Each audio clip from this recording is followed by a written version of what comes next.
I'm really excited. Good day for us.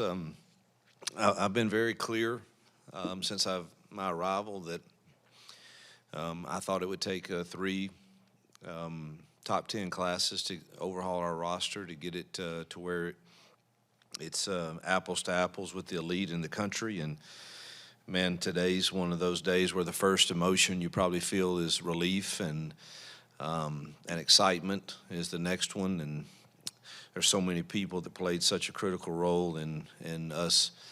Looks like we'll finish with another top 10 class, which is and one of the tops in the SEC. Which the difference is when you really compare those, are they're so, in my opinion, the differences in those top classes are so small that it becomes, now it's your job to develop and create a culture with those, because it's not enough difference where you can say you don't have enough talent.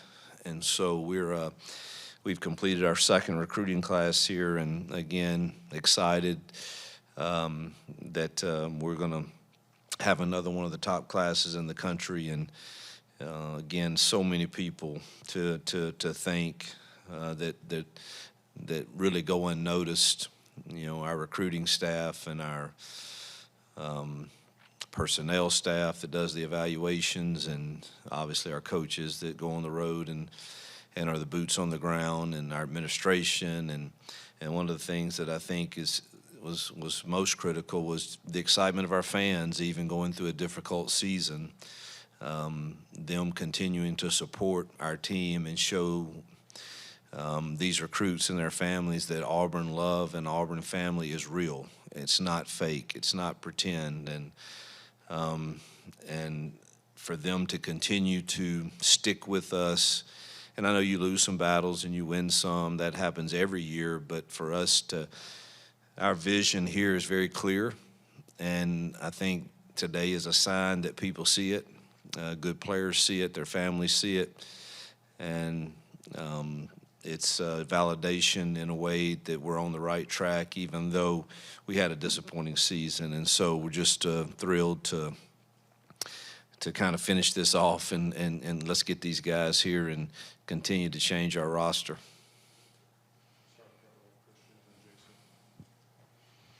Hugh, what can you say about the defensive line haul, especially from Vontrell in his first year? Obviously some questions, what he could do, and he answers the call pretty well. Yeah, the one thing when you're making that hire is I never questioned whether or not he would relate, because I've been around him enough. He has a really unique story, and I knew it would be relatable.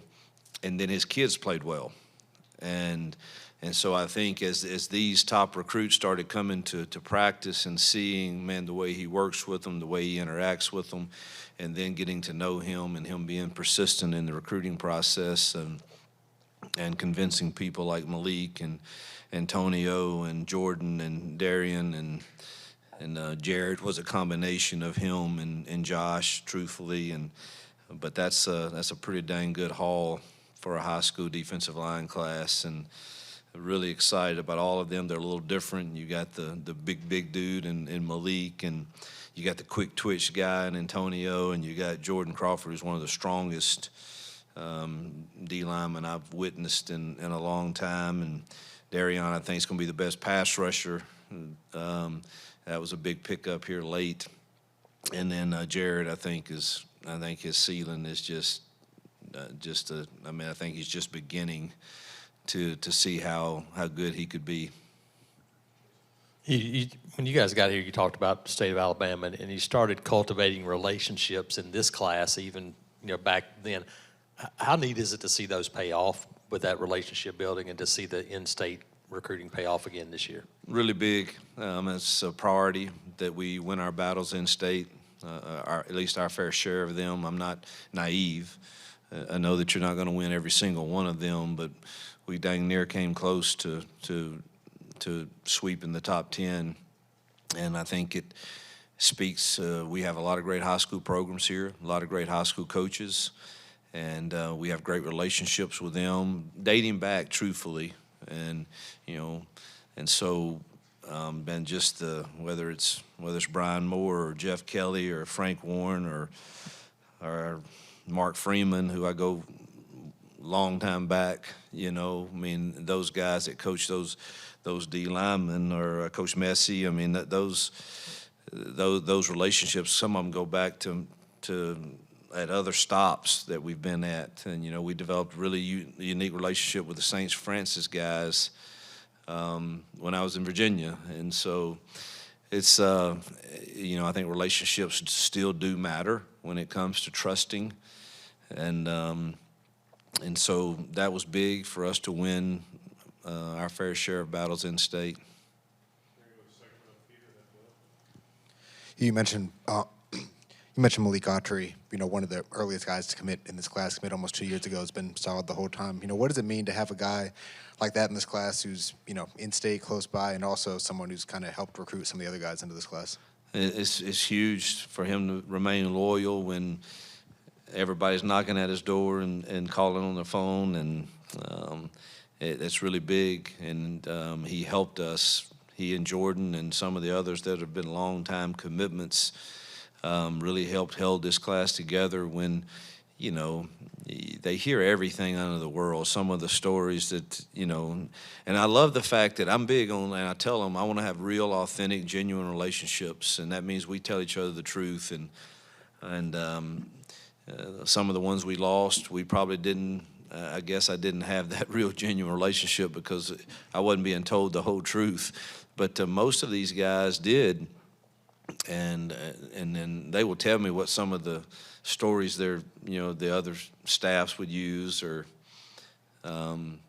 Freeze is stepping down and for health reasons, and I mean I heard some crazy things, and it's just I can't tell these young men how proud I am for them and thankful for them staying loyal and understanding the vision. Well, the hay's barely in the barn, and Are y'all watching anything there important?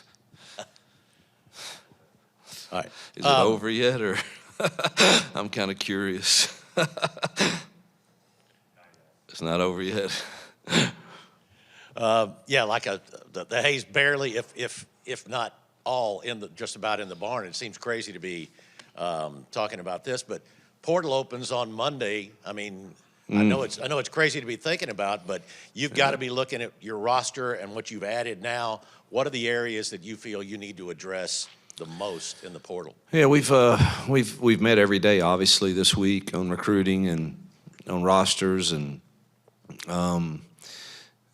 we're going to enjoy and celebrate today and let everybody have a break tomorrow and Friday, and we'll reconvene Monday morning first thing. And not that we'll stop. We'll be our text strands. They have everything set up where, everybody that needs to be notified about who has declared they're going into the portal will know, so that we can evaluate them immediately and not wait till we get back in. Yeah, we'll try to have a couple of days to recover from the season and from recruiting, but we can't stop evaluating. So everybody's got their iPads, and everybody's going to share their opinions, and so that we'll be ready to roll next week. Because the first thing, you're probably behind some that are communicating, right now with some, and you've got to immediately try to set up trips. Truthfully, I don't want to be here on December the 23rd doing official visits. I really want to be at my mom's. I haven't been able to go to Christmas at my mother's in a while because of ball and stuff, and I hope to do that this year. And but that window to trip these guys starts the 9th, and I think it runs through the 22nd or 23rd. And then it picks back up, and you won't believe this, but January 1st. I mean, we will have visits here. So I'm not crazy about the calendar part, but it is what it is, and we've got to go. And to answer your question, once we get through, which we're still waiting on, there's another announcement or two being made, and then we'll reconvene today and go through the roster and declare, look, we've got to get 2 guys here, and we've got to get 2 guys here. And some of us at guessing game, we've had most of our exit meetings, and we kind of know. That's a big get right there. I don't know if I can say his name yet, so I have to check and see. But we've had most of our exit meetings, and we kind of know or have a reasonable guess, kind of where we are with the roster. And once we add all of these to it before we leave today, we'll kind of have a really good idea. Look, we got to have X amount of offensive linemen to fill the 16 number that you want to carry, and so forth and so on. So we'll tackle that before we leave today.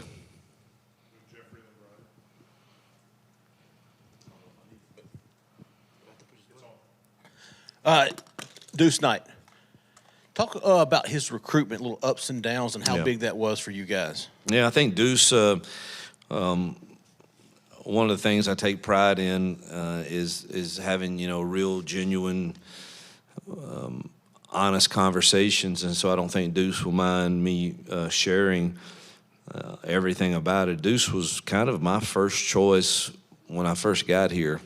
I loved his length. I thought his upside was huge. I know his high school coach real well. We go way back to junior college days. And when he transferred from there to Tennessee, I honestly kind of lost a little interest and thought he was headed in another direction.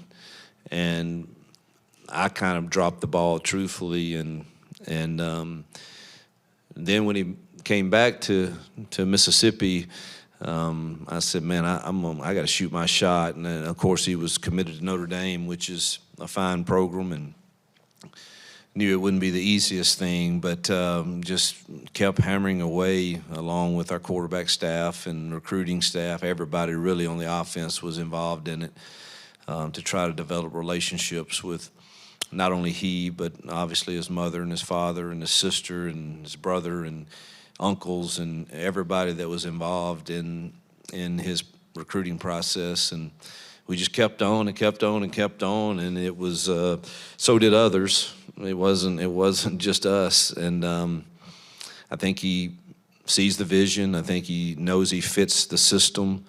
He obviously knows of people I've coached and could have conversations with them about what that's like.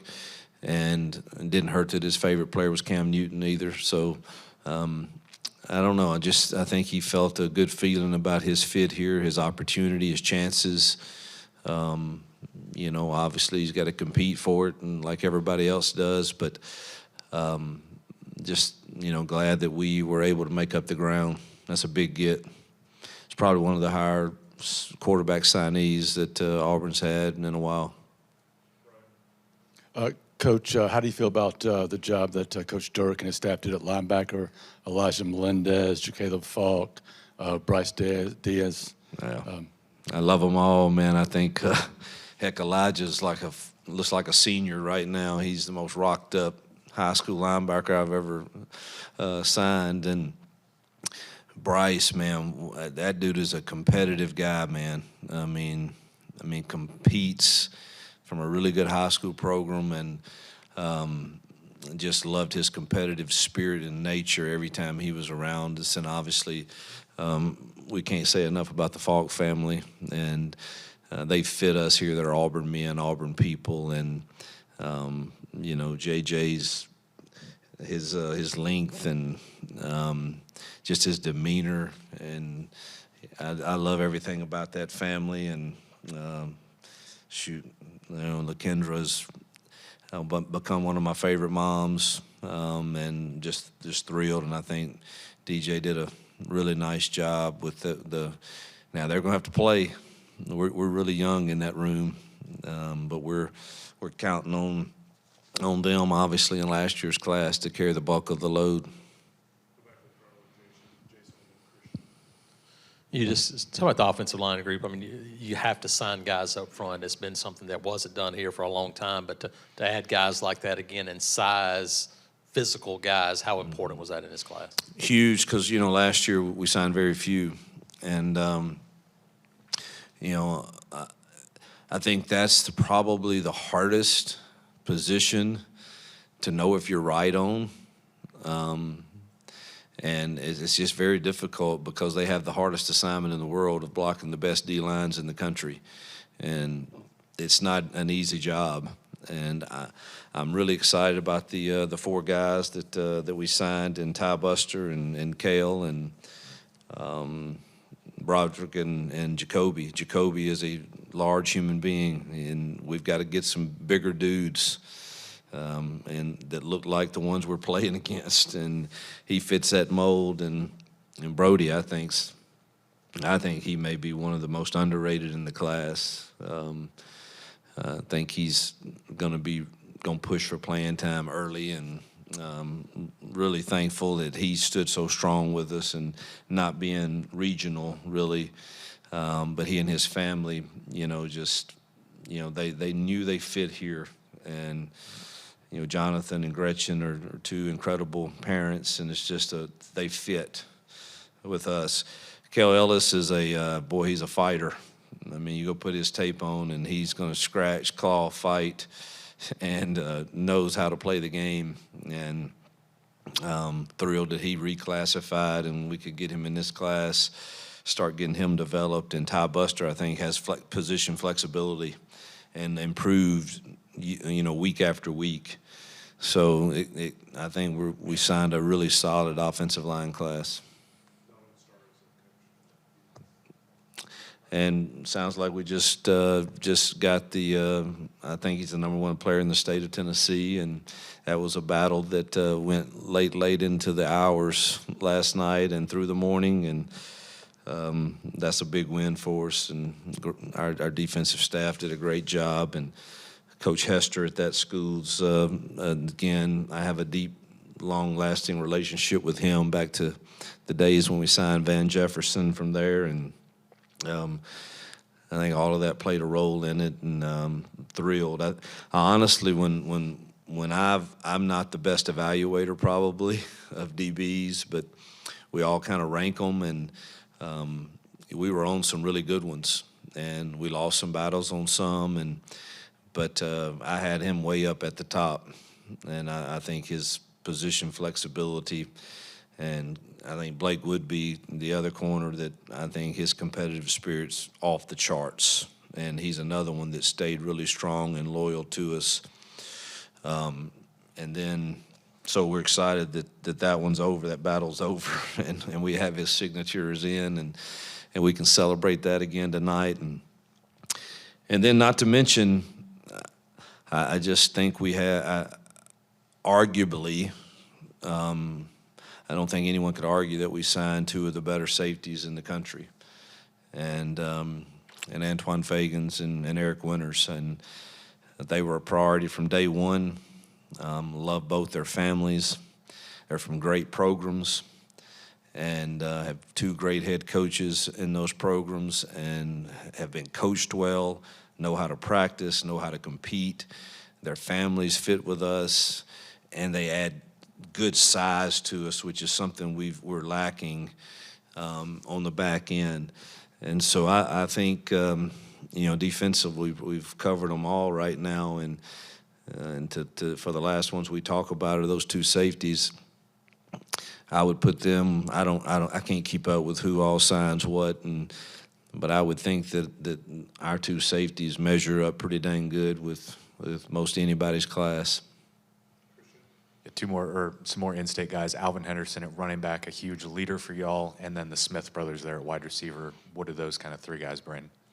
Well, anytime you sign a guy that nationally is one of the top ever in production, that's a pretty good sign. And Alvin has been a joy to recruit, a joy to get to know, and obviously has gone up and down in recruiting and stuff, but has remained really, really solid for us through the stretch of the season where things could have gotten rocky. And and he held a lot of things together. And so we're really excited about Alvin, his future here. I think his balance, he catches the ball well.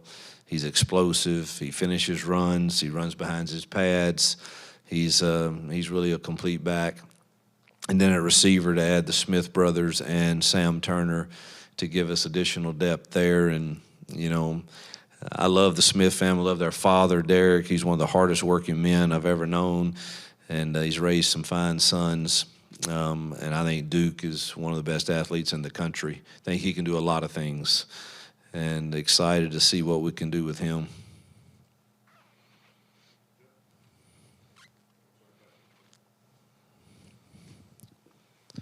You talked about the importance of stacking classes, and this is the second one. First time in almost a decade that Auburn has had 2 classes ranked in the top 10.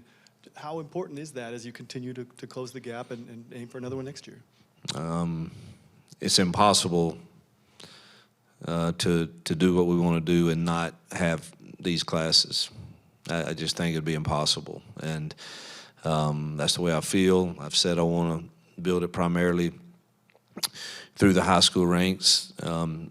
That's had to be rethought a little bit, but not as much as I thought. We were able to hold on to some really, really dang good players. And but to get where we want to get, you have to have similar recruiting classes to the elite. And again, I've never said that you can't win a game here and there, but to be consistent in running off the table and winning 9 and 10 games in this league, you have to have a roster that's made up of some top 10 recruiting classes, I believe. And we're 2 for 2 in that after today, and that was a necessary step for us to get where we want to go.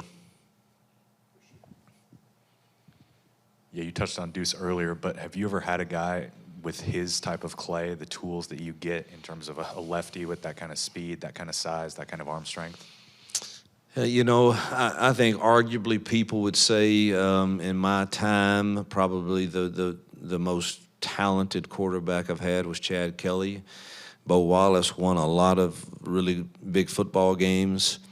I think Chad would probably be known as the most talented. Shea Patterson was really talented. Malik Willis maybe people would say that one more than they were different, he and Chad. But I think of Deuce in the Malik Willis type world. I think he has the demeanor about himself, like Malik did, that people just gravitate to and they want to follow, and he makes people around him better. And Malik was he had this humility about him also, even though he carried this great confidence. And I think Deuce has that same type mentality. But I think his ceiling is probably the highest of anybody that I've initially worked with. And he's just so long and rangy and can run and arm strength, and he's got all of those skill sets. And how quick can he pick up on the college game and the speed of it at this level and everything, we'll see. And he's ready to go to work. I know that. He's excited to get here and get to work, and we'll see how he and Walker and Hank handle the spring. Coach, can you talk about in-state recruiting? I think you signed 8 out of the top 10 guys in Alabama. Just how important was it to keep those guys at home in-state? It was priority number one was we have to win our share of battles in state. And I was clear with our staff how I saw recruiting and kind of how I saw it geographical when we got here, and it starts in this state. And this year was a success for sure. Came really close to even be more successful. We were really in some good battles for all of them. And excited about the 8 to 9, the 10 that we got out of the state of Alabama from great high school football programs. And they're I think it will matter. I think it matters, man. It still matters that you represent your home state at a school that you have dreamed of coming to. And and that's what we're going to continue to push and try to build the foundation here from inside our state outwards.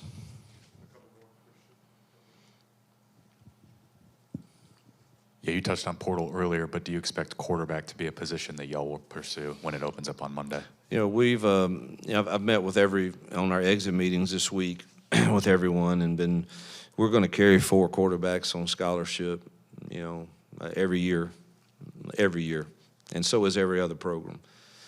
Some may carry 5 in their 85. I don't know. We choose to carry 4 of the 85 scholarships, and currently we stand at 3 with one of ours going in the portal. We have Walker and we have Hank, and now we have Deuce, so we have an extra spot. So we will be looking for who's the best fit for that extra spot.